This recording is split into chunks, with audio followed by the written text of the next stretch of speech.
I'm Meredith Purvis. I'm a book arts instructor at the University of Baltimore, and I've been doing book arts now for about 7 years. So this is where we should be winding up. I teach 2 book arts courses every spring, but I do also teach a few other things here and there. I do independent study courses in the summer, almost always focused on book arts. And I have been teaching and will teach again this fall the Welter class, which is about taking a literary journal and publishing it from start to finish. So the students accept submissions, select the pieces for the book, design the book, print the book, throw a launch party in 16 weeks. It's intense. I think a lot of where it stems from is I'm a reader, I'm a lover of books, a collector of books, and so this takes it full circle and lets me move through the entire sort of experience of the book.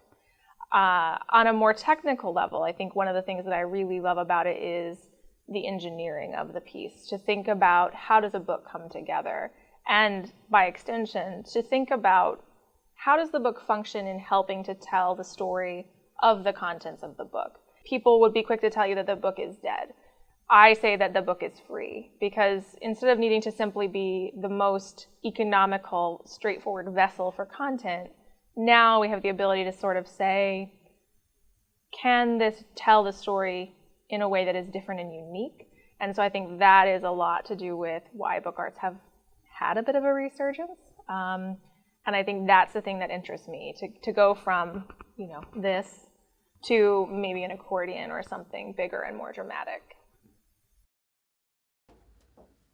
You want to cut them at about a 45-degree angle, leaving some space. This should sound familiar.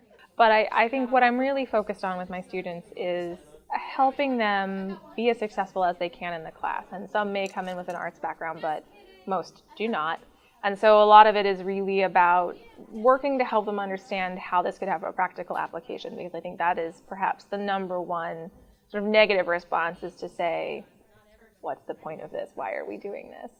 And so I think I do my best to lead conversations with them and encourage them to think about, how could you use this? If nothing else, can you walk away from this and produce a chapbook of your own work if you want to do a little bit of self-promotion at a reading or something of those along those lines? Here we go all the way to the other end of the spectrum, from fine traditional binding to truly experimental and new form. This book is actually a packet of hand-rolled cigarettes, and inside each cigarette is a poem, so you can smoke the writing.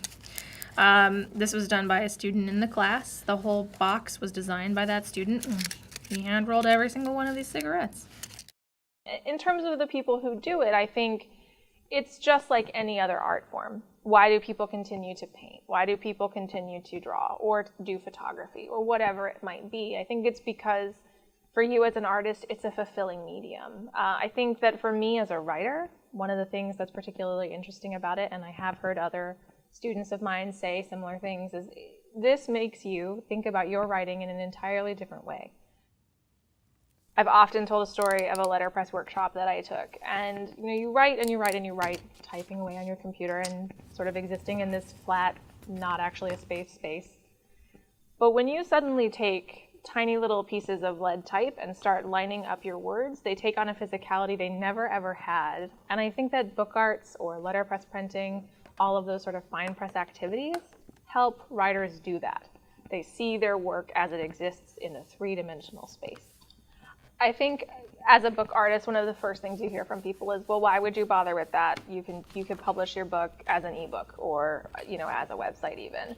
I think it's the video killed the radio star question. I mean, we have many, many different types of things, be it radio and TV and video and laptops and desktops, where the thing that came after didn't necessarily replace the thing that came before. And I think that maybe someday there won't be books anymore, but I think it'll be a while if you consider the sort of lifespan of that, just in its purest, most standard form, as a very efficient vehicle for information.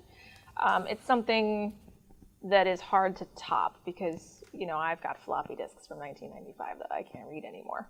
That being said, not to go down the naysayer route for digital technology, I will say that I think it's like anything. If you are someone who's a photographer and you work with film, but then you also sort of discover digital and all the things you can do with that you can't necessarily do with film, or vice versa, it just opens up more options. So, perhaps I create some incredible one-off artist's book. It's not something I'm going to reproduce more than one time. Could I perhaps think about how I might try to translate that experience into an ebook, into a website? I think if you're somebody who wants to find sort of the happy medium, that's what you do, is you look at how the things can play together rather than saying, well, we're not going to do that anymore because now there's this. Or I don't want the new thing because this is the classic pure thing. I really think it's about exploring what one can offer that the other can't. And in some cases, how does that create one experience?